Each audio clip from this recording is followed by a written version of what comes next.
আমার ঘর, আমার বউ, আমার বিছানা, আর আমাকেই জিজ্ঞেস করছো আমি কোথায় ঘুমাবো? প্রেমের মুখে আমার বউ কথাটা বারবার উষার শরীরে পশমে পশমে কাঁপন ধরাচ্ছে। উষা কম্পনরত চোখে তাকালো প্রেমের দিকে। প্রেম বাঁকা হেসে উষার হাত ধরে টেনে তুলল। বিছানায় নিয়ে গিয়ে ফুলের পাপড়িগুলো সরিয়ে ডান পাশে শুতে শুতে বলল। বাপাসটা তোমার, ওখানে শুয়ে পড়ো। উষা প্রেমের দিকে তাকিয়ে ঘামতে শুরু করলো। সে একজন পূর্ণবয়স্ক পুরুষের সঙ্গে ঘুমাবে, কথাটা ভাবতেই গলার পানি শুকিয়ে কাঠ হয়ে যাচ্ছে। প্রেম উষাকে ঘামতে দেখে বলল। এত নার্ভাস হওয়ার কি আছে? আমার সাথে এইভাবে তোমাকে সারা জীবন কাটাতে হবে? উষা ইতস্তত করে প্রেমের পাশে শুতেই এখন শুধু ঘাম নয়, বরং শরীরও থরথর করে কাঁপতে শুরু করেছে। প্রেম আগেই ঘরের সব লাইট অফ করে ক্যান্ডেল নিভিয়ে দিয়েছিল। এখন টেবিল ল্যাম্পটা অফ করতেই আঁতকে উঠল উষা। ভূত ভূত করে চিৎকার দিয়ে এক লাফে প্রেমের বুকে চলে গেল। উক্ত কাণ্ডে দুজনেই হতভম্ব হয়ে গেল। প্রেমের সংস্পর্শে আসতেই উষার ভূতের ভয় পালিয়ে গিয়ে শরীরের রক্ত, মাংস, হাড় হাড্ডি সব ভূমিকম্পের ন্যায় কাঁপতে শুরু করলো। সে কি করছে বুঝে আসতেই ভয় ও লজ্জায় গুটিয়ে গেল। এখন যদি প্রেম বোকা দেয়, এই ভয়ে গলা শুকালো। এত কিছুর মধ্যে সে যে প্রেমের বুক থেকে সরে যাবে সেটুকু আর ভাবার সময় পেল না। কিন্তু উষার ভাবনার মতো তেমন কোনো প্রতিক্রিয়াই দেখালো না প্রেম, বরং উষার বালিশটা নিজের বালিশের সঙ্গে জুড়ে দিয়ে উষাকে আরেকটু ভালো মতো বুকে জায়গা করে দিল। চুলের খোপাটা খুলে দিয়ে মাথায় হাত বুলাতে বুলাতে বলল। এত কাপাকাপির কি আছে? তোমাকে কি মারছি? প্রেমের কণ্ঠে ফাঁকা ঢোক গিলল উষা। পাঞ্জাবির গলাটা শক্ত করে মুঠো করে ধরল। প্রেম বুঝলো মেয়েটা নার্ভাস, তাই সে আর কিছু বলল না। আগের মতোই মাথায় হাত বুলাতে বুলাতে নরম কণ্ঠে বলল। সারাদিন অনেক ধকল গেছে, ঘুমাও। অনেকক্ষণ কাঁপাকাঁপি করে কিছুটা শান্ত হলো উষা। এই মানুষটার স্পর্শ শরীরের কাঁপন ধরিয়ে দেয় ঠিকই, কিন্তু এই মানুষটার স্পর্শের মতো ভালো লাগা আর সুখের অনুভূতি এর আগে কখনো অনুভব করেনি সে। এই মানুষটার স্পর্শে যেরকম শান্তি, কণ্ঠেও তেমন অদ্ভুত মায়া। তার ভাগ্য এত ভালো ও বুঝেছিল। প্রেমের বুকের উষ্ণতায় ভীষণ আরাম বোধ করলো উষা। আর একটু কাঁপাকাঁপি করে কিছুক্ষণের মধ্যেই গভীর তন্দ্রায় তলিয়ে গেল সে। প্রেমও নিজের সদ্য বিবাহিত স্ত্রীর কোমল শরীরটা বুকে নিয়ে গভীর তন্দ্রায় তলিয়ে গেল। রাত 1টা। কিছুক্ষণ আগেই বাড়ি ফিরেছে চিত্রা। যখনই জানতে পেরেছে তার অনুপস্থিতিতে তার বোনকে জোর করে বিয়ে দেওয়া হয়েছে, আর বসে থাকতে পারেনি। চিত্রা এত রাতে বাড়ি ফিরে এসেছে। চিত্রা ভীষণ রেগে চিৎকার চেঁচামেচি করে পাড়ার লোক জড়ো করে ফেলেছে। আমি জানতাম তোমরা খারাপ, অর্থলোভী, তাই বলে এত লোভী? তোমাদের টাকার এত লোভ যে নিজের মৃত ভাইয়ের মেয়েকে সামান্য কটা টাকার জন্য বিক্রি করে দিচ্ছ। ছি। আচ্ছা বাবা, তোমার একবারও মনে পড়লো না তোমারও একটা মেয়ে আছে? ওই ছোট মেয়েটার মুখের দিকে চেয়ে তোমার একটু মায়া হলো না? তুমি তো তাকে খাওয়াতে না, পড়াতে না, জীবনে এক চুলের দায়িত্বও নাওনি। তাহলে কোন অধিকারে উষার জীবনটা নষ্ট করতে নিয়েছিলে? একটু থামলো চিত্রা। অতিরিক্ত রাগে তার শরীর কাঁপছে। বড় বড় নিঃশ্বাস নিয়ে নিজেকে সামলে চাচার দিকে রক্তচক্ষু নিয়ে তাকালো। ঝাঁঝালো গলায় বলল। আজ যদি বৃদ্ধ লোকটার সঙ্গে আমার উষার বিয়ে হতো, তাহলে নিশ্চিত এই বাড়িতে কয়েকটা লাশ পড়ে যেত। আমি ওই মেয়েটাকে, আমি আর দুলাভাই বড় করেছি, তোমরা নয়। চিত্রার কথা শেষ হওয়ার আগেই সলেমান উদ্দিন মেয়ের গালে সজোরে চর বসিয়ে দিলেন। দাঁতে দাঁত চেপে বললেন। অনেকক্ষণ ধরে তোর বেয়াদবি সহ্য করছি, তুই কাল জন্মে আজ আমার জ্ঞান দিচ্ছিস। এখন আমার কাজের কৈফিয়ত তোকে দিতে হবে। যা করেছি বেশ করেছি। জানিস কত টাকা পেতাম? ওই টাকাগুলো দিয়ে কি আমার কিছু হতো? যা করতাম তোর জন্যই করতাম, আর তুই আমায় কথা শোনাচ্ছিস? আরো রাগ হলো চিত্রার। দাঁতে দাঁত চেপে নিজের রাগটা গিলে নিল। তার শরীরের প্রতিটি রক্তবিন্দু টকবক করে ফুটছে। চিত্রার দাদা সাদেক মিয়া ঘর থেকে বেরিয়ে এলেন। কাপা কাপা হাতে নাতনির মাথায় হাত রেখে বললেন। চিত্রা করুণ চোখে তাকালো দাদার দিকে। সাদেক মিয়া অসুস্থ মানুষ, তাই নাতনিকে বুঝিয়ে নিজের ঘরে গিয়ে শুয়ে পড়লেন। চিত্রা আকাশের পানে চেয়ে উষার কথা ভাবতেই কিছু একটা মনে পড়ার ভঙ্গিতে সচকিত হলো। সামনের ব্যক্তিদের দিকে ঘৃণা ভরা দৃষ্টিতে তাকালো। এদেরকে সম্পূর্ণ উপেক্ষা করে আশেপাশে চাইলো চিত্রা। কিছুটা দূরে উঠোনের এক কোণায় গুটিসুটি হয়ে ঘাপটি মেরে দাঁড়িয়ে আছে কুহু। চিত্রা ধীর পায়ে এগিয়ে গেল কুহুর দিকে। কোণা থেকে টেনে বের করে বোনের দিকে মায়াভরা দৃষ্টিতে তাকালো। কিছুক্ষণ আগে কুহুই লুকিয়ে চিত্রাকে জানিয়েছে সব। চিত্রা কুহুর মাথায় হাত বুলিয়ে আদুরি কণ্ঠে বলল, থ্যাংক ইউ বনু। বোনের রাগ কমেছে দেখে একটু স্বাভাবিক হলো কুহু। চিত্রা এবার দম নিয়ে বলল, এবার বলতো বোন, উষার কার সঙ্গে বিয়ে হয়েছে? কোনো ফোন নাম্বার বা ঠিকানা দিয়ে গিয়েছে? উষার স্বামীর কথা শুনতেই কুহুর চোখ মুখ উজ্জ্বল হয়ে উঠল, চোখে মুখে খুশির ঝলকে উঠল। সে চিত্রার কোমর জড়িয়ে ধরে প্রফুল্ল কণ্ঠে বলল, আপু আপু, তুমি ভাবতেও পারবে না উষাপুর কার সঙ্গে বিয়ে হয়েছে। আমার তো এখন বিশ্বাসই হচ্ছে না। উষা আপুর যে বাড়িতে বিয়ে হয়েছে ওই বাড়ির চার গায়ে কারুর সাধ্য নেই ওই বাড়িতে বউ হয়ে যাওয়ার। বোনের হেয়ালিপূর্ণ কথায় কপালে ভাঁজ পড়ল চিত্রার। কপট বিস্ময়ে বলল, কি? কোথায়? কোন এমন রাজপ্রাসাদে বিয়ে হয়েছে যে আর কেউ সেখানে বউ হতে পারবে না? এবার আরো প্রফুল্ল হলো কুহু, আনন্দিত কণ্ঠে বলল, আপু, উষা আপু অনেক ভাগ্যবতী। কি সুন্দর বর পেয়েছে জানো, কত সুন্দর বর কেউ পায়নি। দীর্ঘ নিঃশ্বাস ফেলল চিত্রা, ক্লান্ত কণ্ঠে বলল, আর হেয়ালি না করে বল, কোথায় আর কার সঙ্গে বিয়ে হয়েছে উষার? কুহু আরো আনন্দিত কণ্ঠে বলল, উষা আপুর বিয়ে টিয়ার ভাইয়ার সঙ্গে হয়েছে। একটু নেতিয়ে পড়েছিল চিত্রা। তীরার ভাইয়ের কথা শুনতেই চমকে উঠল, চকিত তাকালো কুহুর দিকে, আশ্চর্য কণ্ঠে বলল, শিকদার বাড়ি? কুহু উপর নিচ মাথা ঝাঁকালো। চিত্রা বিশ্বাসই করতে পারছে না শিকদার বাড়িতে তীরার ভাই তো অনেকগুলো। সে কৌতূহলী চোখে তাকিয়ে অবাক কণ্ঠে প্রশ্ন করল। প্রীতম ভাইয়ের সঙ্গে? দুপাশে মাথা নাড়ল কুহু। রাজভাইয়ের সঙ্গে? আবারও দুপাশে মাথা নাড়ল কুহু। এবার একটু আশ্চর্য হলো তীরা। শিকদার বাড়িতে এখন নিয়ম অনুসারে প্রীতম আর রাজের বিয়ে হওয়ার কথা। সে বিস্মিত কণ্ঠে জিজ্ঞেস করল, তাহলে আর কে? অরণ্য ভাইয়া বা সমুদ্র ভাইয়া? এবারও না সূচক মাথা নাড়ল কুহু। কুহু সবগুলোতে অসম্মতি জানানোয় বিরক্ত হলো চিত্রা।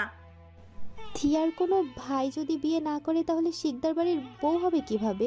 সে একটু বিরক্ত কণ্ঠে বলল। ফাইজলামি করবি না কুহু, এখন ফাইজলামের মুড নেই। কুহু অধৈর্য হলো, অধৈর্য কণ্ঠে বলল, উফ আপু, তুমি তো সবার নামই বললে, শুধু আমার কিউট দুলাভাইটা ছাড়া। মানে? কুহু এবার উৎফুল্ল কণ্ঠে বলল, উষা আপুর বিয়ে টিয়ার ছোট দাদানের সাথে হয়েছে। ক্লান্তিতে একটু ঝিমিয়ে পড়েছিল চিত্রা। কুহুর বাক্য কর্ণগোচর হতেই কয়েক ন্যানো সেকেন্ডের মধ্যেই সকল ক্লান্তি উবড়ে গেল চিত্রার। শরীরের সকল রক্ত চলকে উঠল মুহূর্তেই। সে অবিশ্বাস ও দৃষ্টিতে তাকালো কুহুর দিকে। চিত্রার হৃৎপিণ্ড ধরফর করতে লাগলো। জীবনে বেঁচে থাকার অবলম্বন হারানোর ভয় জেগে বসলো মনে। সে কাপা কণ্ঠে বলল, মানে? চিত্রা মনে প্রাণে চাইল তার ভাবনা মিথ্যা হোক। এই ভাবনা সত্যি হলে লাশ হয়ে যাবে চিত্রা। কিন্তু চিত্রার মনের ভয়কে সত্য প্রমাণ করে কুহু বলল, আরে আপু, চিত্রার ছোট দাদানকে চেনো না? কি যে ছিল ভাইয়াটার নাম, ওই যে লম্বা মতো অনেক সুন্দর দেখতে চশমা পরা ভাইয়াটা। পা টলে গেল চিত্রার। কুহু আবারও মনে করার ভঙ্গিতে বলল, হুম, মনে পড়েছে, প্রেম ভাইয়া। প্রেম নাম কানে আসতেই চিৎকার দিয়ে উঠল চিত্রা। না, হঠাৎ চিত্রার এমন চিৎকার শুনে ভরকে গেল কুহু। অবাক চোখে তাকালো চিত্রার দিকে। কুহু কিছু বুঝে ওঠার আগেই চিত্রা অদ্ভুতভাবে কাঁপতে শুরু করলো এবং চোখের পলক ফেলার আগেই জ্ঞান হারিয়ে নিথর হয়ে মাটিতে লুটিয়ে পড়ল। ভয় পেয়ে গেল কুহু। দৌড়ে গিয়ে চিৎকার দিয়ে ডাকলো সবাইকে। কুহুর কান্না শুনে এক প্রকার দৌড়ে বের হলেন সকলে। সুলেমান উদ্দিন আতঙ্কিত কণ্ঠে প্রশ্ন করলেন, কি হয়েছে? খাচ্ছিস কেন কুহু? কুহু কাঁদতে কাঁদতে বলল, চিত্রা আপু হঠাৎ এমন করতে করতে অজ্ঞান হয়ে গেল। কুহুর কথায় মাথায় আকাশ ভেঙে পড়ল সুলেমান উদ্দিনের। তিনি দৌড়ে গিয়ে মেয়েকে কোলে নিয়ে ঘরে গেলেন। মেয়ের এই অবস্থা দেখে জহুরা বেগম আহাজারি করে কান্না শুরু করে দিলেন। বিরক্ত হলেন সকলে। সুলেমান উদ্দিন আতঙ্কিত হাতে মেয়ের চোখে মুখে পানি ছিটাতে লাগলেন। কয়েক মিনিট পর চোখে পিটপিট করে খুলল চিত্রা। একটু জ্ঞান আসতেই সবাইকে অবাক করে দিয়ে প্রেম বলে চিৎকার দিয়ে কেঁদে উঠল চিত্রা। চিত্রার এমন কান্নায় হতভম্ব হয়ে গেলেন সকলে। সুলেমান উদ্দিন মেয়ের পাশে বসে আতঙ্কিত চোখে তাকালেন। মাথায় হাত বুলিয়ে নরম কণ্ঠে বললেন, কাঁদিস নে মা, কে ওই প্রেম? চিত্রা এলোমেলো চোখে তাকালো সোলেমান উদ্দিনের দিকে। চোখের পলক ফেলার আগেই সোলেমান উদ্দিনকে শক্ত করে ধরে সশব্দে কেঁদে উঠল চিত্রা। আধো আধো কণ্ঠে বলল, আমার প্রেম অন্য কাউকে বিয়ে করতে পারে না আব্বু। আমি আমি মরে যাব প্রেমকে ছাড়া। আমাকে আমার প্রেম এনে দাও আব্বু। বলতে বলতে গড়াগড়ি খেয়ে কাঁদতে লাগলো চিত্রা। চিত্রার কথা শুনে সকলের তাজ্জব বনে গেল। প্রেমের বিয়ে হয়ে গেছে শুনে চিত্রা এমন করছে দেখে আশ্চর্যের শীর্ষে পৌঁছালো কুহু। সলেমান উদ্দিন চিৎকার করে বললেন, কে ওই প্রেম বল মা, এখনই এনে দিব। কুহু কাবা কণ্ঠে বলল, প্রেম ভাইয়া, উষাপুর বর। পুরো ঘর নিস্তব্ধ হয়ে গেল। সবাই চমকিত চোখে তাকিয়ে আছে চিত্রার দিকে। চিত্রার করুণ কান্নার শব্দ পাল্লা দিয়ে বাড়ছে। সে কাঁদতে কাঁদতে নিচে পড়ে গেল। বারবার একটা কথাই বলছে, আমি প্রেমকে ছাড়া বাঁচবো না, প্রেমকে এনে দাও। জহেরা বেগম মেয়ের অবস্থা দেখে বুক ধরতে পারলেন না। ছুটে গিয়ে মেয়েকে বুকে জড়িয়ে ধরলেন। চিত্রা আম্মুকে জড়িয়ে ধরে করুণ কণ্ঠে মিনতি করল, আম্মু প্লিজ, আমার প্রেমকে এনে দাও। বিশ্বাস করো, প্রেমকে ছাড়া আমি এক মুহূর্ত বাঁচবো না। আমি প্রেমকে অনেক ভালোবাসি মা। ভালোবাসার কথা শুনে সকলের পায়ের নিচের জমিন সরে গেল। জোহরা বেগম আহাজারি করে কাঁদতে কাঁদতে বললেন, আজকে আপনার লোভের জন্য আমার মাইয়াটার এই অবস্থা। আর যদি আপনি ওই মেয়েটাকে বিয়ে দিতে না চাইতেন, তাহলে আপনার বাপ ওই পোলারে ডেকে আনতো না, আর ওই মুখপুরীর সাথে ওই পোলার বিয়েও হতো না, আর আজ আপনার মাইয়া এত কষ্টও পেত না। সব আপনার দোষ। সুলেমান ধপ করে মাটিতে বসে পড়লেন। চিত্রা কাঁদতে কাঁদতে মুখ দিয়ে লালা পড়ছে। তার মুখে একটাই কথা, প্রেম। চিত্রা চোখ মুছে পাগলের মতো ফোন হাতড়ালো। মনে পড়ল ওর ফোন পড়ে আছে বারান্দার কোণায়। সবাইকে উপেক্ষা করে এলোমেলো পায়ে ছুটলো বারান্দার দিকে। চোখ মুছতে মুছতে অন্ধকার হাতড়ে ফোন বের করলো।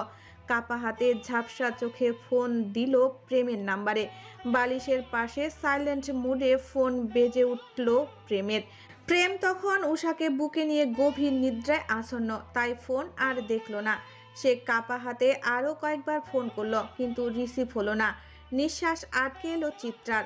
কাঁপতে কাঁপতে ফোন লাগালো প্রিয়তার নাম্বারে। শব্দ করে বেজে উঠল প্রিয়তার ফোন। প্রিয়তা ও ইনায়া এখন গভীর তন্দ্রায় আচ্ছন্ন।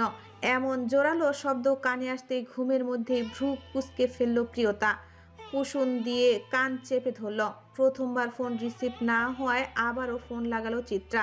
এবার ঘুম ঘরে ফোন রিসিভ করে কানে ধরল প্রিয়তা, কিন্তু চিত্রার করুণ আর্তনাদ কানে আসতেই সেকেন্ডের মধ্যেই ঘুম ছুটে গেল প্রিয়তার। ইনায়াও জেগে গেল। চিত্রা কাঁদতে কাঁদতে ভাঙ্গা কণ্ঠে অনুরোধ করল, প্লিজ প্লিজ, আমি তোমার পায়ে পড়ি বোন, প্লিজ একটু ফোনটা প্রেমের কাছে নিয়ে যাও।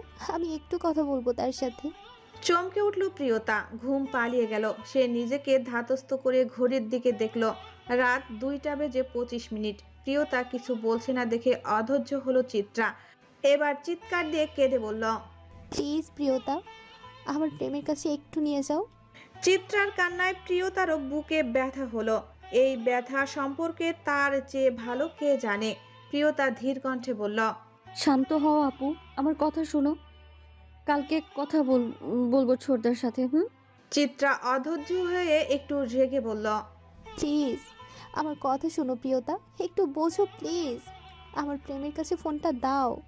ধর্ম সংকটে পড়ল প্রিয়তা। এত রাতে ভাই ভাবিকে ডেকে কি বলবে সে? তার ভাবনার মাঝেই চিত্রা বলল, তুমি যদি প্রেমকে ফোন না দাও তাহলে আমি কিন্তু এখন কিছু একটা করে ফেলবো। ভয় পেয়ে গেল প্রিয়তা। কাপা কণ্ঠে বলল, প্লিজ আপু, তুমি কিছু করো না, একটু বোঝার চেষ্টা করো। ভাইয়া এখন বাসর ঘরে, কি করে ডাকবো? থেমে গেল চিত্রা। তার প্রেম বাসর ঘরে কথাটা কানে আসতেই একেবারে শান্ত হয়ে গেল। সকল পাগলামি, সকল উন্মাদনা থেমে গেল চোখের পলকে। হাত থেকে ফোনটাও পড়ে গেল। প্রিয়তা হ্যালো হ্যালো করতে করতে আতঙ্কিত চোখে চাইল ফোনের দিকে। ইনায়া হাই তুলে বলল, কি হয়েছে প্রিয়? কয়েক সেকেন্ডের মধ্যে বুঝে এলো প্রিয়তার কত বড় ভুল করে ফেলেছে সে। ভয়ে প্রিয়তার গায়ের লোম দাঁড়িয়ে গেল। দ্রুত বিছানা থেকে নেমে পরীর ঘরের দিকে ছুটল। কিছুই বুঝলো না ইনায়া। চিত্রাকে শান্ত হয়ে যেতে দেখে সবাই আরো অবাক হলো, আরো বেশি ভয় পেয়ে গেল। এবার আর কথা বের হচ্ছে না, শুধু চোখ দিয়ে অঝোর ধারায় নোনা পানি বর্ষণ হচ্ছে। জাহেরা বেগম ও জয়তুন বেগম চিত্রার পাশে গিয়ে বসলেন। জাহেরা বেগম মেয়ের গালে হাত দিয়ে ডাকলেন, চিত্রা মাগো, দেখ আম্মুর দিকে। কিন্তু কথা বলল না চিত্রা। দেখতেই আবারও জ্ঞান হারিয়ে মাটিতে লুটিয়ে পড়ল। সুলেমান উদ্দিন ধপ করে উঠোনে বসে পড়লেন। আজ তার পাপের শাস্তি আল্লাহ তাকে হাতে হাতে দিয়ে দিয়েছেন। অন্যের মেয়ের সর্বনাশ করতে চেয়েছিলেন, কিন্তু আল্লাহ তার হাত দিয়ে তার নিজের মেয়েরই সর্বনাশ করে দিয়েছেন। মেয়ের অবস্থা দেখে বুঝলেন ওই ছেলেটাকে ছাড়া তিনি নিজের মেয়েকে টিকিয়ে রাখতে পারবেন না।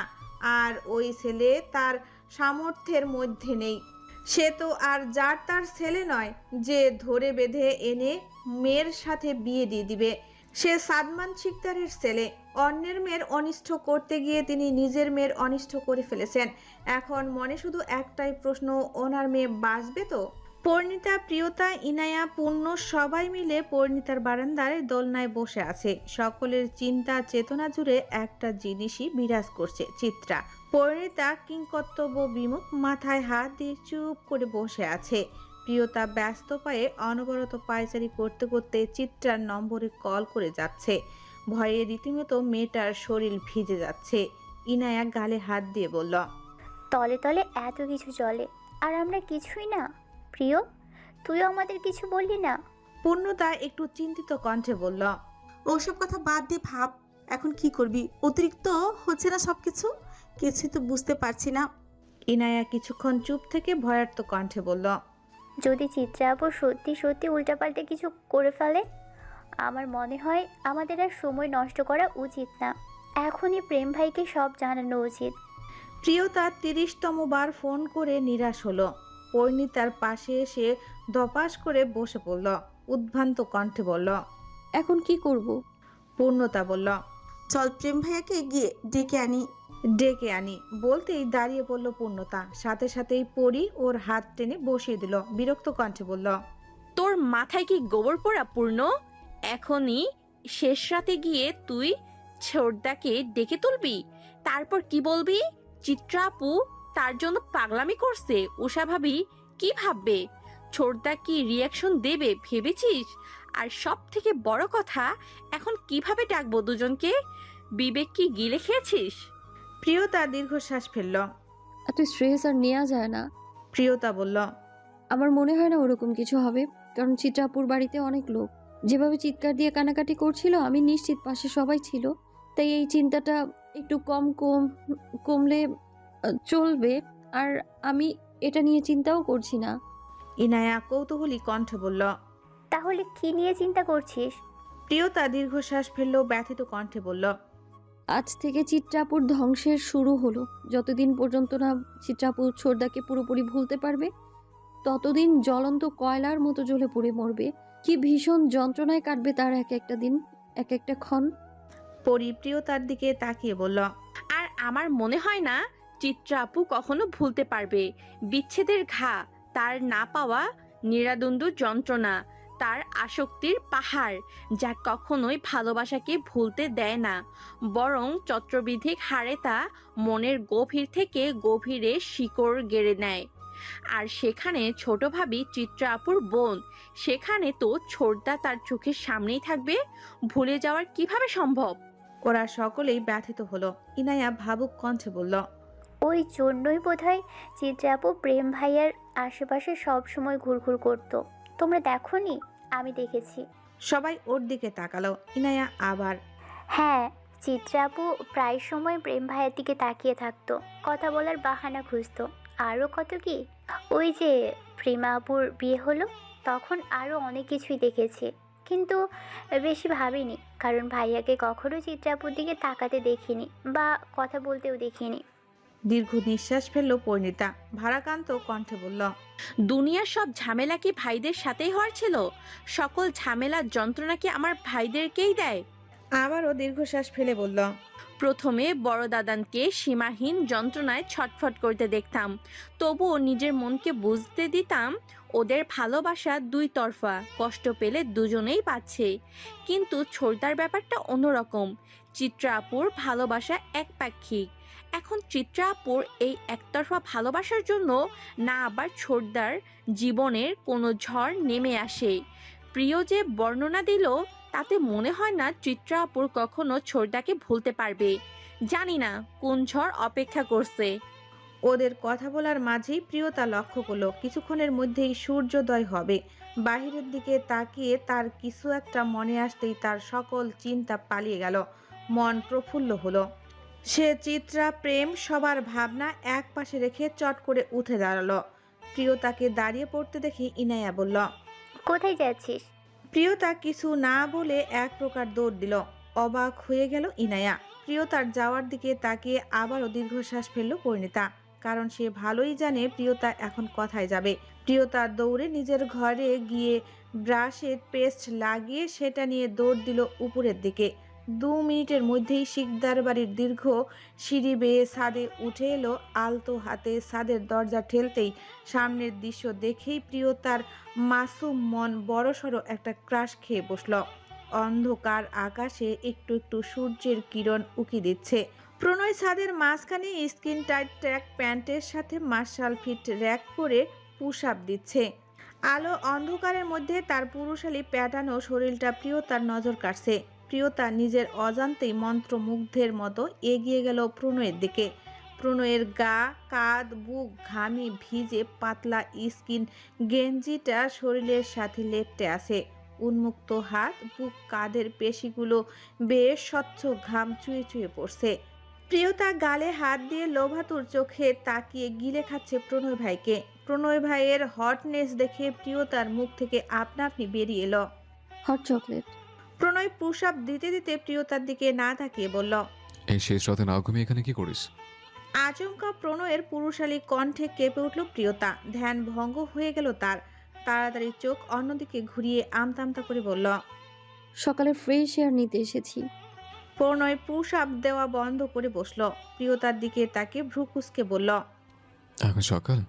প্রিয়তা আবার ফেঁসে গেল, আমতা আমতা করে বলল, মানে একটু পর তো হবেই, তাই আগে আগেই চলে এসেছি যাতে সূর্যোদয়টাও দেখতে পারি।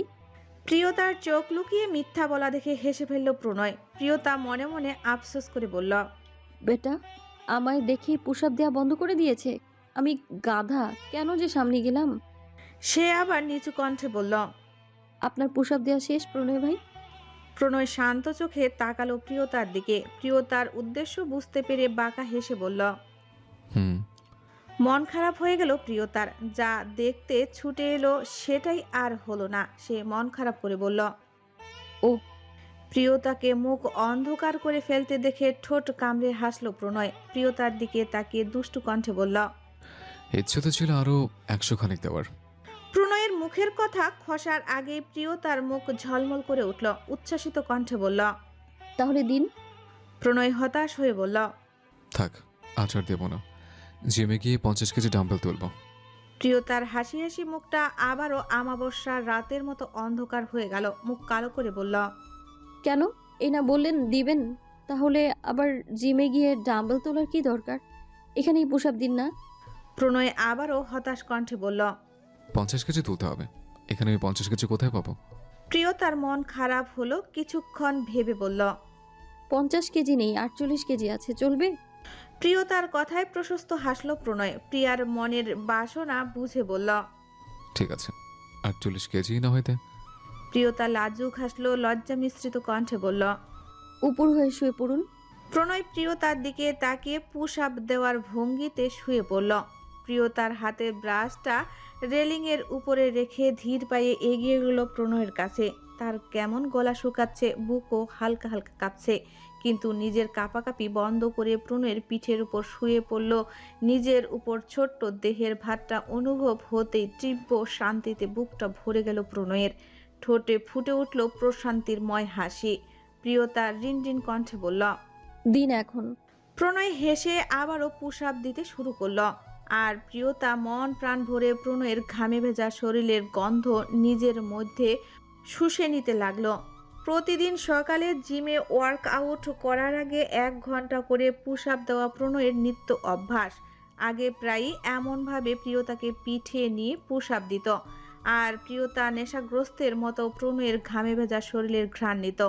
এটা প্রিয়তার ভীষণ পছন্দের একটা বিষয়। প্রণয়ের নর্মাল দেহের ঘ্রাণের চেয়ে প্রণয়ের ঘামে ভেজা শরীরের ঘ্রাণ আরও অনেক বেশি মাদকীয় ও ম্যানলি লাগে প্রিয়তার কাছে। তার প্রচণ্ড অবসেশন এই ঘ্রাণের প্রতি। আগে যখনই প্রণয় বাইরে থেকে ক্লান্ত পরিশ্রান্ত হয়ে আসতো তখনই প্রিয়তা বুকে মুখ লুকিয়ে ঘামে ভেজা গায়ের গন্ধটা নিত। ম্যানলি পারফিউমের সাথে ঘামের গন্ধ মিলেমিশে একদম একাকার। ড্রিঙ্কস না করেও পুরো মাতাল মাতাল একটা অবস্থা। প্রিয়তা ধীর কণ্ঠে শুধালো। কষ্ট হচ্ছে প্রণয় ভাই? প্রণয় পুশ আপ দিতে দিতে মৃদু ঝাঁস নিয়ে বলল, তুই কি কোনোভাবেই আমার অ্যাবিলিটি নিয়ে সন্দেহ করছিস? তোর কি আমাকে পুষ্টিহীনতে ভোগে মানুষ বলে মনে হয়? তোর মতো আরো দুটোকে প্রণয় শিকদার এক হাতে তোলার সামর্থ্য রাখে। একটা কথা জিজ্ঞেস করায় এতগুলো কথা শুনিয়ে দেওয়ায় হতভম্ব হয়ে গেল প্রিয়তা। মনে মনে মুখ ঝামটা দিয়ে বলল, এই জন্যেই মানুষের ভালো চাইতে নেই। প্রণয় আরো বেশি ঘামতে লাগলো। প্রায় 100টা পুশ আপ কমপ্লিট করে থামলো। ছাদের রেলিং এর কাছে এক হাত উঁচু করে পুরো ছাদ প্লাস্টার করা সেই উঁচু অংশে প্রণয় আর প্রিয়তা বসে পড়ল। ততক্ষণে পূর্ব আকাশে ক্ষীণ রক্তিম সূর্যের দর্শন মিলছে। প্রিয়তা দেখল প্রণয়ের সারা শরীর বেয়ে নদীর স্রোতের মতো ঘাম ছুটছে। সে নিজের ওড়নাটা দিয়ে আলতো হাতে প্রণয়ের গাল, গলা, বুক, কাঁধ মুছে দিতে লাগলো। প্রণয়ের তীব্র আসক্তিময় চোখে তাকিয়ে রইল প্রিয়তার মায়াময় মুখের দিকে। নেশাগ্রস্ত কণ্ঠে ডাকল, জান। হাত থেমে গেল প্রিয়তার। চোখ তুলে তাকালো প্রণয়ের দিকে। প্রণয় প্রিয়তার দিকে তাকিয়ে মনে মনে বলল, তোকে যত দূরে দূরে রাখতে চাই তুই তত কেন কাছে চলে আসিস? কেন আমার সকল ভাবনা এলোমেলো করে দিস? তোর নিষ্পাপ মুখ, বোকা চোখের চাউনি, তোর নরম স্পর্শ আমাকে স্থির থাকতে দেয় না, মনকে শক্ত করে রাখতে দেয় না। মুহূর্তে ভেঙে চুরে গড়িয়ে দেয় মনের শক্ত থেকে শক্ত দেওয়ালটা। তোর নিঃশ্বাসের উষ্ণতা আমার অভ্যাস, তোর কণ্ঠের মিষ্টতা আমার মরণের অসুখ। তুই বুঝে গেছিস তাই না? এই প্রণয় শেখদার তার জানটাকে ছাড়া একদম থাকতে পারে না। তার জানটাকে না দেখে নিঃশ্বাস নিতে পারে না। তাই বারবার ভালোবাসার লোভ দেখাস। আমি চাই তুই আমায় ভুলে যা। সাথে এটাও চাই তুই যেদিন আমার সত্যি সত্যি ভুলে যাবি সেই দিনই যেন পৃথিবীতে আমার শেষ দিন হয়। প্রিয়তা প্রশ্নবোধক চোখে তাকে প্রশ্ন করল, কি? প্রিয়তার কণ্ঠে প্রণয়ের ভাবনার সুতো ছিল। সে প্রিয়তার প্রশ্নের উত্তর না দিয়ে বিচক্ষণ চোখে তাকালো প্রিয়তার দিকে। উল্টো প্রশ্ন ছুড়ল, মুখের অবস্থা এমন কেন? কিসের চিন্তা করছিস তুই? থমকে গেল প্রিয়তা। এটাও বুঝে গেছে এখন কি জবাব দেবে সে। প্রণয় ভাইকে এসব কিভাবে বলবে? প্রণয়ের দিক থেকে চোখ নামিয়ে আমতামতা করতে শুরু করলো। সাথে সাথে ভ্রু কুঁচকে ফেললো প্রণয়। প্রিয়তার গাল ধরে মুখ উঁচু করে তুলল। ভ্রু নাচিয়ে বলল, বল, কে নিয়ে এত চিন্তা করছিস? দেখে তো মনে হচ্ছে রাতেও ঠিক মতো ঘুমাসনি। প্রিয়তা বিপাকে পড়ে গেল। প্রণয় ভাইয়ের চোখে চোখ রেখে মিথ্যা বলার মতো বুকের জোর তার নেই। তাহলে এখন এসব প্রেম ভালোবাসার কথা প্রণয় ভাইকে বলতে হবে? প্রণয় প্রিয়তার আরেকটু কাছে চলে এলো। নরম গালে স্লাইড করতে করতে আদুরে কণ্ঠে ডাকল, জান। কেঁপে উঠল প্রিয়তা। চোখ বন্ধ করে গড়গড় করে বলতে লাগলো, একটা বিষয় নিয়ে ভীষণ ভয় পেয়ে আছি, তাই রাতে ঘুমোতে পারিনি। এবারও আরো খানিকটা ভ্রু কুঁচকে গেল প্রণয়ের। কপালে ভাঁজ ফেলে বলল, কি? প্রিয়তা প্রণয়ের চোখের দিকে তাকিয়ে ঢোক গিলল। আমতামতা করে বলতে লাগলো, কাল ছোটদার বিয়ে করেছে। তো তো ছোট ভাবির বড় বোন চিত্রা আপু ছোটদাকে অনেক পছন্দ করে। তারপর কাল মাঝরাতে চিত্রাপু আমাকে ফোন করে বলে ছোটদাকে ফোন না দিলে উল্টাপাল্টা কিছু একটা করে ফেলবে। তারপর আমি পরিয়াপুকে বলি আবু ছোটদাকে ডাকতে নিষেধ করে দিয়েছে। এখন চিত্রাপু কি করবে না করবে তা নিয়ে চিন্তায় আছি আমি। পুরো কথাটা প্রিয়তা প্রণয়ের চোখের দিকে তাকিয়ে বলল। প্রণয় খুব কাছ থেকে এক দৃষ্টিতে তাকিয়েছিল নিজের প্রাণের দিকে। সব শুনে প্রণয় শান্ত কণ্ঠে বলল, যা হবার হবে, এগুলো তাদের একান্ত পার্সোনাল ম্যাটার। এখানে তোর কোনো ভূমিকা নেই। আর মানুষের ব্যক্তিগত ব্যাপার নিয়ে তোর ছোট্ট মাথাকে এত চাপ দেওয়ার কোনো প্রয়োজন নেই। প্রিয়তা উপন্যাস মাথা ঝাঁকালো। প্রণয় কপালে ঠোঁট ছুঁয়ে বলল, গুড গার্ল। প্রিয়তা পলকহীন চোখে তাকিয়ে রইল প্রণয়ের দিকে। প্রণয় হাত বাড়িয়ে রেলিং থেকে ব্রাশ নিয়ে প্রিয়তার মুখের সামনে ধরে বলল, হা কর। প্রিয়তা প্রণয়ের হাতে ব্রাশ দেখে মুখ ছোট করে ফেলল। এখন 20 মিনিট ধরে তার উপর অত্যাচার হবে। প্রিয়তাকে মুখ কালো করে ফেলতে দেখে দীর্ঘশ্বাস ফেলল প্রণয়। দু গাল চেপে ধরে দাঁত ব্রাশ করিয়ে দিতে দিতে বলল, নিশ্চয়ই চাস না ছোটবেলার মতো সারা বাড়ি ছুটে তোকে ধরে বেঁধে ব্রাশ করিয়ে দিই? প্রিয়তার সাথে দুপাশে মাথা নাড়ল। প্রণয় তার সামনে দাঁত ব্রাশ চালাতে চালাতে বলল। তাহলে না, নড়ে চুপচাপ বস। প্রিয়তাও একদম স্থির হয়ে গেল। প্রণয় সময় নিয়ে ঘষে ঘষে ব্রাশ করিয়ে দিয়ে বলল। এখন ঘরে গিয়ে কি করবি বলতো? প্রিয়তা স্বাভাবিক কণ্ঠে বলল। ফ্রেশ হয়ে নিচে যাব। প্রণয় তার ঠোঁটের দুপাশে লেগে থাকা ফেনা বৃদ্ধা আঙ্গুল দিয়ে মুছে দিতে দিতে শান্ত কণ্ঠে বলল। যদি মার না খেতে চাস তবে ঘরে গিয়ে ফ্রেশ হয়ে লক্ষ্মী মেয়ের মতো ঘুমিয়ে পড়বি, আর অন্যের বিষয়ে বেশি মাথা ঘামাবি না, মনে থাকবে? প্রিয়তা উপর নিচ মাথা ঝাঁকালো। ঠিক আছে, যা। প্রিয়তা প্রণয়কে আরো কয়েক সেকেন্ড মন ভরে দেখে নিয়ে উঠে চলে গেল। প্রণয় চেয়ে রইল প্রিয়তার যাওয়ার পারে। সকাল 7টা। অনবরত দরজায় করাঘাতের শব্দে ঘুম হালকা হয়ে এলো প্রেমের। সে বিরক্তিতে নাক মুখ কুচকালো, ঝাপসা চোখে চোখ মেলে তাকালো। আশেপাশে হাত চেয়ে সেন্টার টেবিলের উপর থেকে চশমা নিয়ে চোখে পড়ল। উঠে বসতে গিয়ে বাধা প্রাপ্ত হলো। পাশে তাকিয়ে দেখল উষা তার পাঞ্জাবির কলার 2 হাতে মুঠো করে ধরে শিশু সুলভ ভঙ্গিতে ঘুমাচ্ছে। প্রেম সন্তর্পণে উষার হাত ছাড়িয়ে উঠে দরজা খুলে দিল।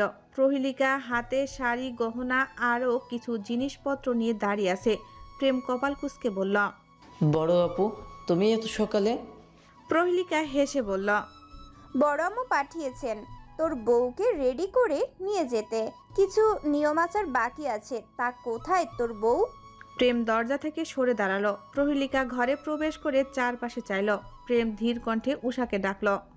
এই উষা, ওঠো, সকাল হয়ে গেছে। উষা একটু নড়ে চড়ে প্রেমের হাত জড়িয়ে আবার ঘুমিয়ে পড়ল। প্রহেলিকা মুচকি মুচকি হাসছে। প্রেম আবার ডাকল। এই উষা, ওঠো। উষা এবার পিটপিট করে তাকালো। প্রেম তাকে অর্ধ ঘুম অবস্থায় তুলে বসিয়ে দিয়ে বলল। বড় আপু এসেছেন, দেখো। উষা বকা চোখে তাকালো প্রেমের দিকে। হঠাৎ ঘুম থেকে উঠায় তার ব্রেন কাজ করছে না। প্রহেলিকা গিয়ে উষার পাশে বসলো। প্রেম ওয়ার্ড্রোব থেকে ট্রাউজার টি শার্ট নিয়ে ওয়াশরুমে চলে গেল। প্রহেলিকা পূর্ণ দৃষ্টিতে তাকালো 11 থেকে 15 বছর বয়সী মেয়েটার দিকে। মেয়েটা বেশ সুন্দর। প্রহেলিকা মিষ্টি কণ্ঠে বলল। ঘুম ভালো হয়েছে? উষা প্রহেলিকার দিকে তাকালো। প্রহেলিকা বসতে বসতে বলল। তুমি আমাকে দেখো নাই?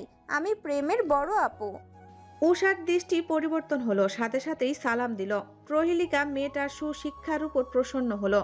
হাতে করে আনা খয়েরি শাড়িটা উষার হাতে দিয়ে বলল।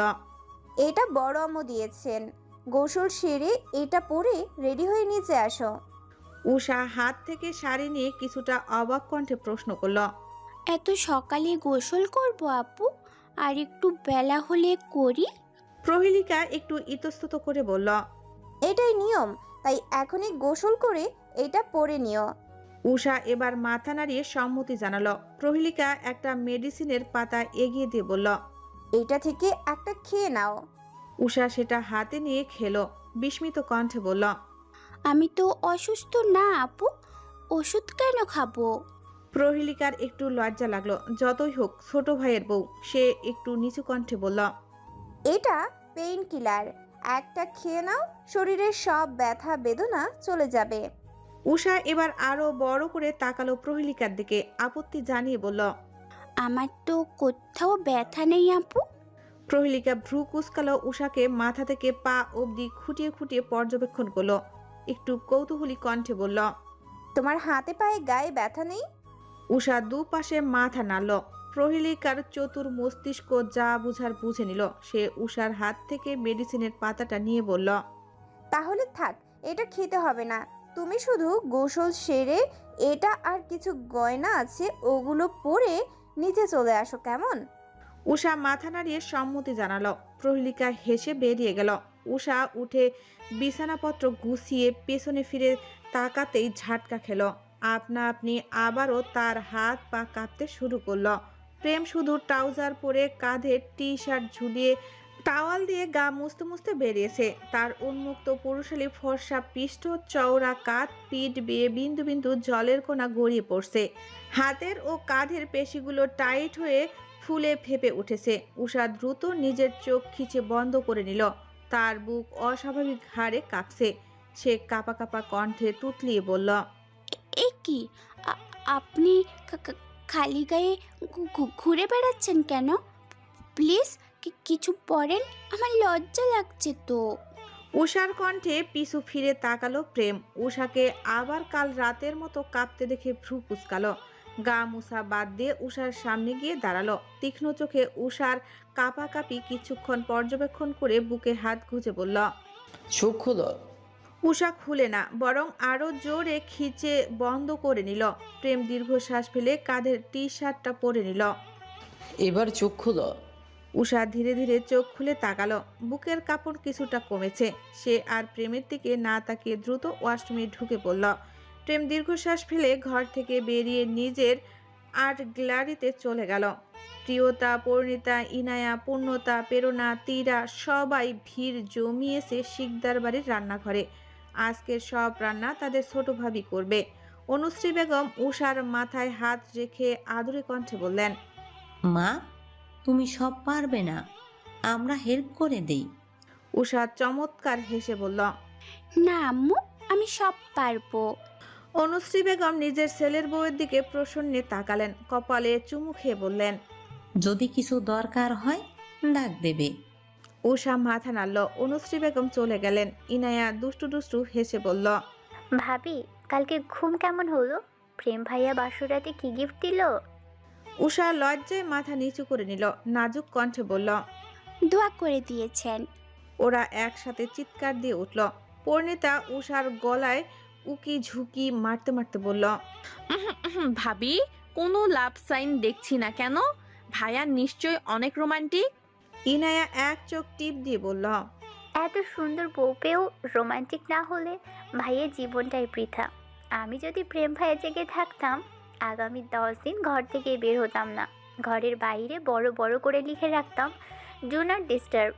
পরিণীতা হাই তুলে বলল, রোমান্টিক হোক আর যাই হোক, তোমার জামাই মস্ত কিপটা, আমাদের বাসর সাজানোর টাকাটাও পর্যন্ত দেয়নি। উষা মিষ্টি বানাতে বানাতে নাজুক হেসে বলল, ওনাকে বলে দেব আপনাদের টাকা দিয়ে দিতে। ওদের কথাবার্তার মাঝেই উষা কারো গলা শুনে চমকে উঠল। পরিণীতা, প্রিয়তা আর ইনায়াও পিলে চমকে উঠল। উষা রান্নাঘর থেকে ছুটে বেরিয়ে গেল। ড্রয়িং রুমে চিত্রা আর কুহু দাঁড়িয়ে আছে। কুহুর চোখ মুখ দেখে মনে হচ্ছে সেও ভীষণ ঘাবড়ে আছে। চিত্রা জোরে জোরে প্রেমকে ডাকছে। উষা আপুকে দেখে ভীষণ খুশি হলো। ইনায়া পরিণীতার হাত চেপে ধরে ভয়ে ভয়ে বলল, আপু, আমার ভীষণ ভয় করছে।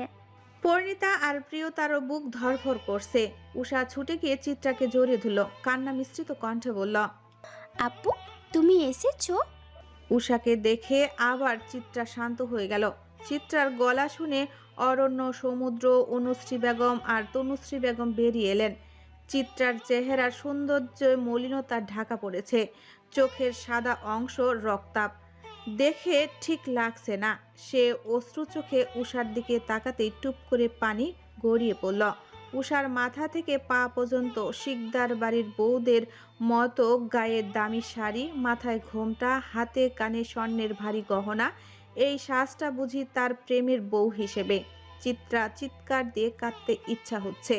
প্রেমকে দেখার জন্য গলা শুকিয়ে মরুভূমি হয়ে গেছে।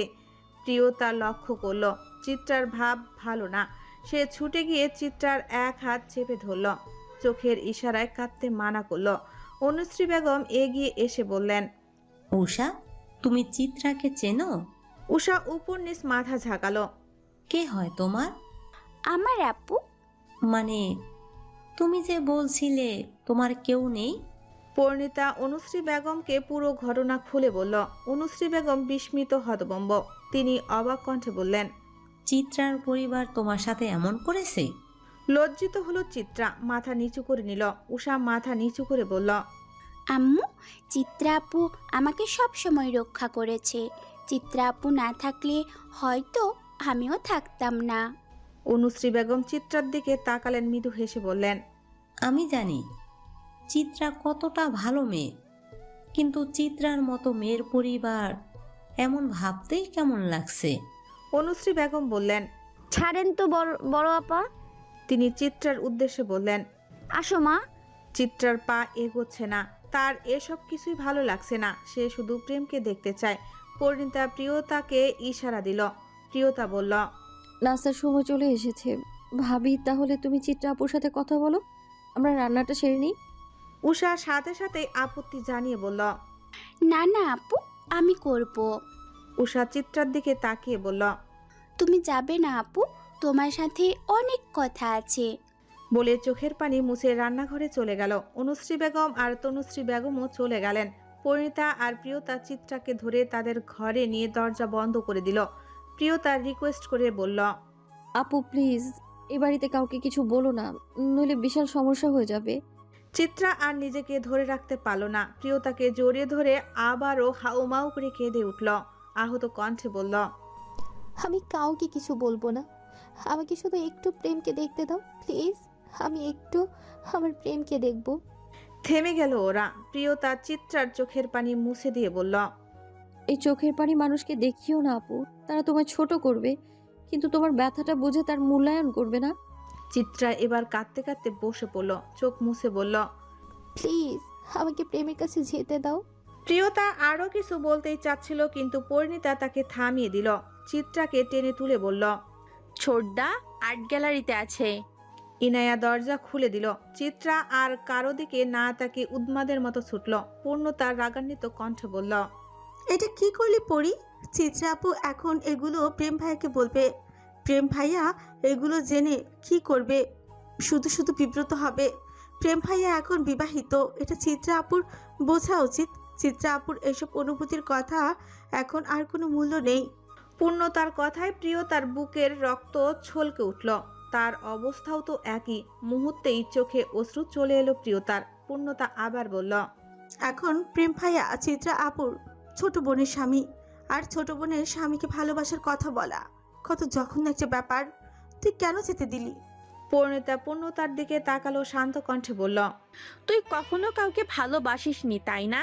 তাই ভালোবাসার মানুষ হারালে কোথায় লাগে তুই বুঝবি না। একটা গভীর প্রেম মনের কতটা গভীরে থাকে, আর সেটা অন্যের হয়ে গেলে তার কতটা পড়ে, সেটা ভালো না বাসার মানুষগুলো কোনোদিনও বুঝতে পারবে না।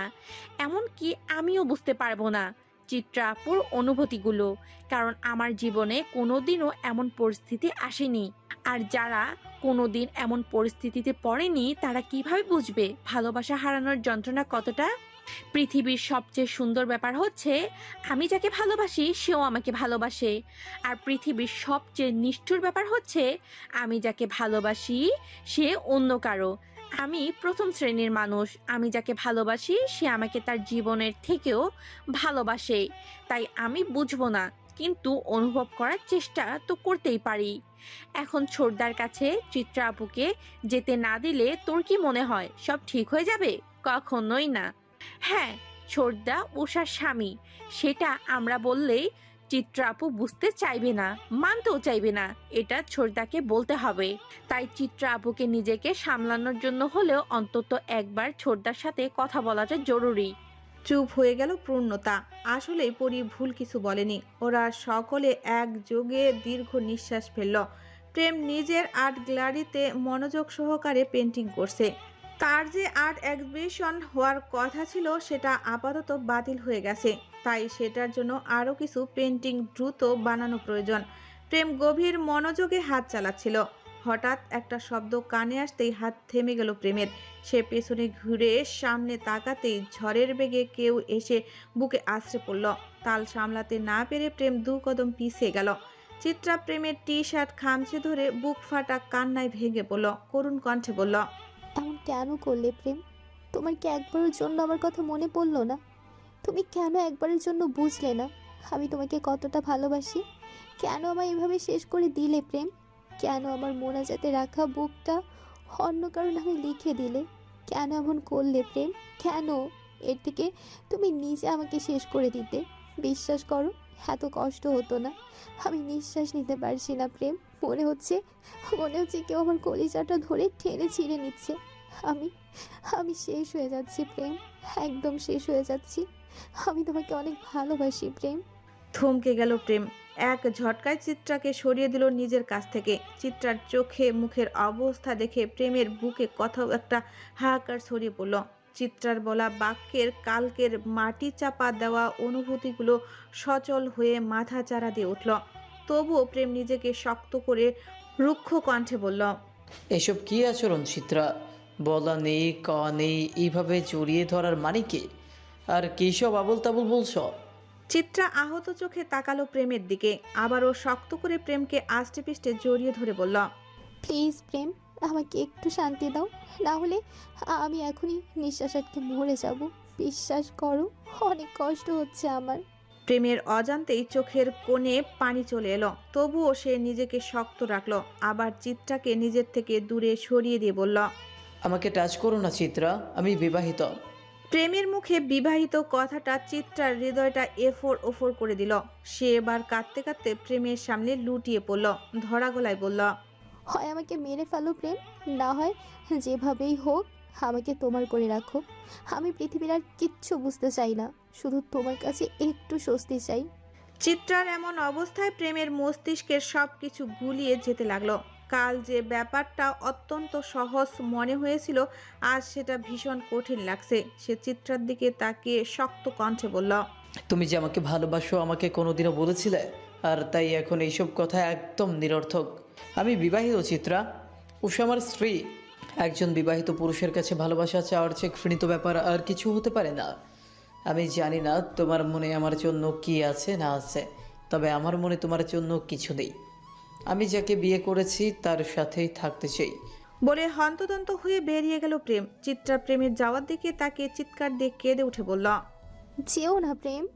প্রেম দ্রুত কদমে নিজের ঘরে চলে গেল। ওয়াশরুমে ঢুকে দরজা বন্ধ করে দিল। বেসিনের সামনে গিয়ে চোখ মুখে ঠান্ডা পানির ঝাপটা দিল। বুকটা তার অস্বাভাবিকভাবে জ্বলছে। এমন তো হওয়ার কথা নয়। সে তো নিজেকে বুঝিয়ে নিয়েছিল চিত্রা তার কেবল ভালো লাগা, ভুলেও গিয়েছিল সব। তবে এখন কেন আবার শুকনো অনুভূতিগুলো তাজা হয়ে উঠছে। প্রেম নিজের চুল টেনে ধরল, তার চোখ দিয়ে অনর্গল পানি গড়িয়ে পড়ছে। বারবার চোখের সামনে চিত্রার আহাজারি, চিত্রার কান্না ভেজা মুখ, চিত্রার কথা সব ভেসে উঠছে। কাল চিত্রাকে না দেখে কিছু অনুভূতি হয়নি, এখন চিত্রাকে ছটফট করতে দেখে বুকের কোথাও একটা তীব্র দহনে পড়ছে। প্রেম নিজেকে সামলে নেওয়ার চেষ্টা করলো, মনকে বোঝালো, চিত্রা আমার ক্ষণিকের আবেগ ছিল, যাকে আমি অতি সহজেই ভুলে গেছি। চিত্রা আমার জীবনের অতীত, এখন উষা আমার সব। উষা আমার স্ত্রী, আমার দায়িত্ব, আমার কর্তব্য। আমি ভাবলে শুধুই উষাকে নিয়ে ভাবব, আমি তোমাকে নিয়ে ভাবতে চাই না চিত্রা। প্রেম চোখ বন্ধ করে আল্লাহর কাছে দোয়া করল, হে মাবুদ, কাউকে কষ্টে রেখো না। চিত্রা আমার জন্য ছিল না, তাই আমার হয়নি। যে আমার জন্য ছিল সেই আমার হয়েছে। চিত্রার জীবনে ওর জন্য এমন কাউকে পাঠাও যে তাকে বুঝবে, তার ভালোবাসা বুঝবে। ওর মনে আমার জন্য যা আছে তা ভোলার তৌফিক দাও। আমার পক্ষে আর কখনোই তাকে আপন করে নেওয়া সম্ভব নয়। যার সাথে আর কিছু হওয়ার নেই তার জন্য মনে মায়া দিও না। প্রেম বড় বড় নিঃশ্বাস ফেলে নিজেকে শান্ত করার চেষ্টা করে ঘর থেকে বেরিয়ে গেল। সকাল গড়িয়ে দুপুর হয়ে গেছে, সকলের খাওয়া দাওয়া শেষ। ইনায়া বসে আছে প্রীতমের ঘরের কাউচে।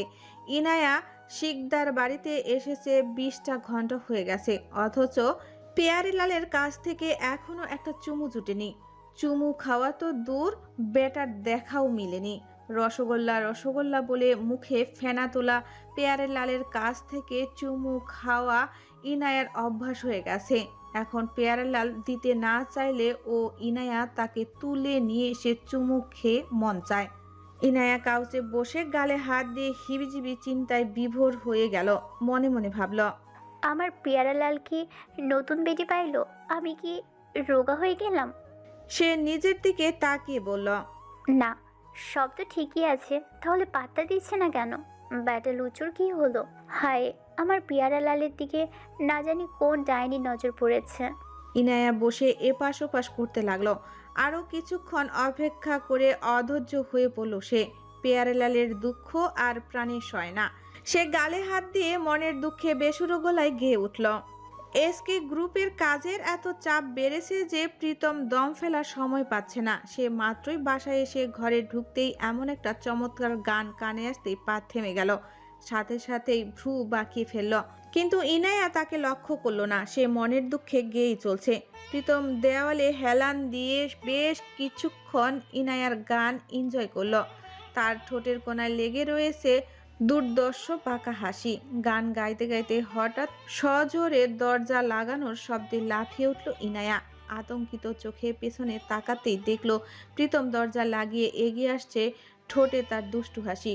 এতক্ষণ প্রীতমকে চাইছিল ঠিকই, কিন্তু এখন প্রীতমের চোখ মুখের এক্সপ্রেশন দেখে ইনায়ার কলিজা লাফাতে শুরু করলো। ইনায়া বসা থেকে কাউচের উপরে উঠে দাঁড়িয়ে পড়ল, হুঁশিয়ারি দিয়ে বলল, ব্যাটার লুচু, ওখানেই থেমে যান, একদম এগোবেন না। প্রীতম ঠোঁট দুটো পাউন্ড করে ফ্লাইং কিস ছুঁড়ে বলল, my dear rasgulla, do you miss me? Inaya ঢোক গিলে বলল, না না না। বলে প্রীতম সো মেরে তাকে কাঁধে তুলে নিল। ফিসফিসিয়ে বলল, বেবি, আমি সব সব শুনেছি। তুমি প্রথম স্পেশাল চুমু চাচ্ছ, তাই না? আজকে চুমাতে যদি তোমাকে চাঁদে পাঠিয়ে দিতে না পারি, তো আমার নামও প্রথম শিকদার নয়।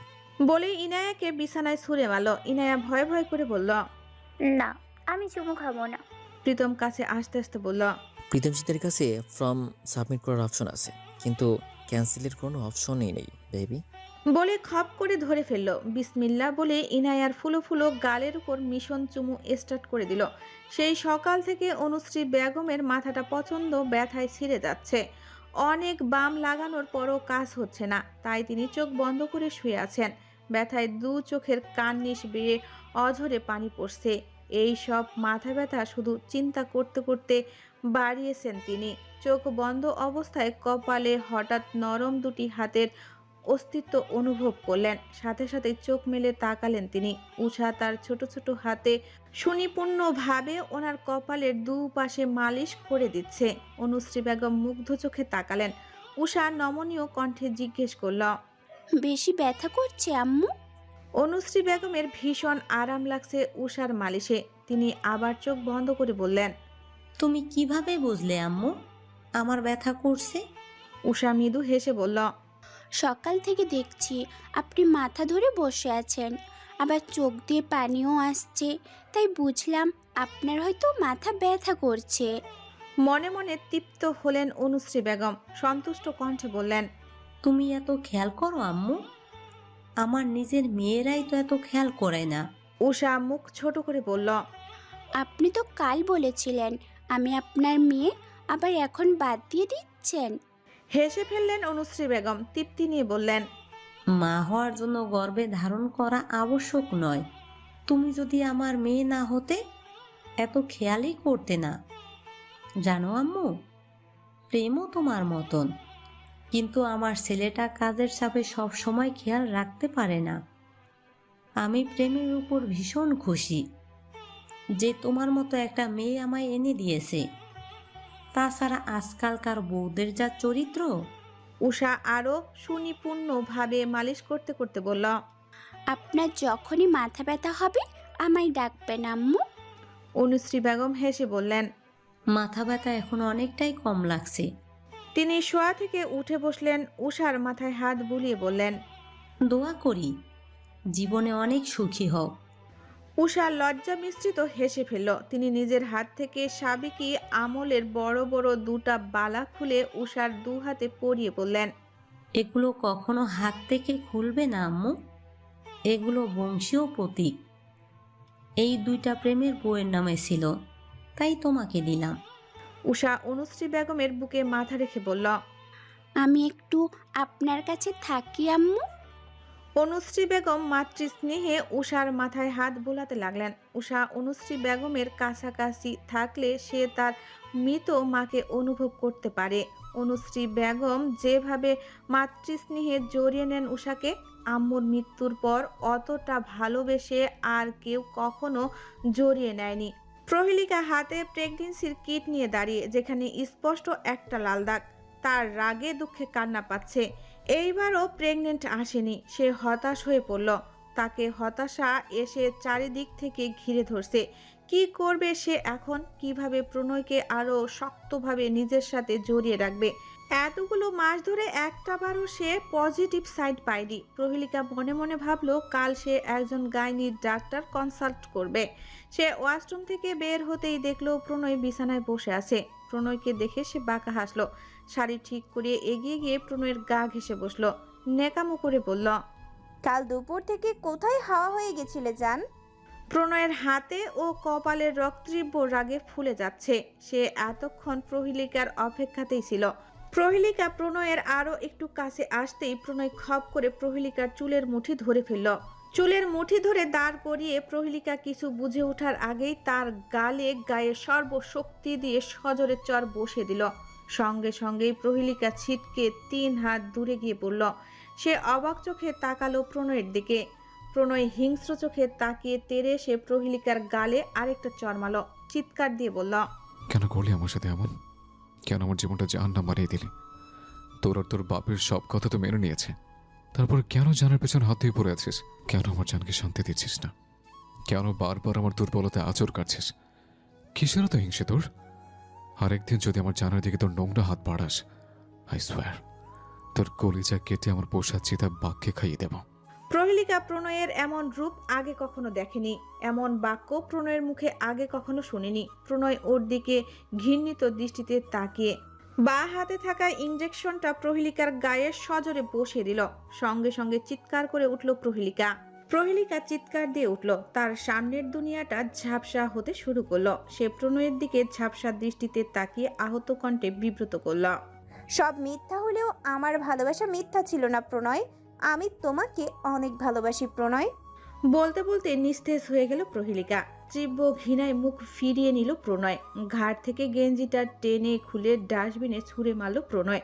ক্রোধে তার সর্বাঙ্গ তীর তীর করে কাঁপছে, কপালের শিরাগুলো দপদপ করছে।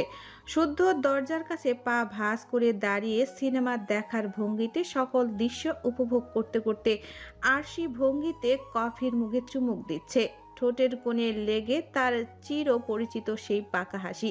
সে প্রণয়কে ধীরে ধীরে আরো রেগে যেতে দেখে বাঁকা হেসে এগিয়ে এলো। স্বাভাবিক কণ্ঠে বলল, কুল ডাউন ইয়াং ম্যান, এত হাইপার হওয়ার হার্টের জন্য মোটেও ভালো না।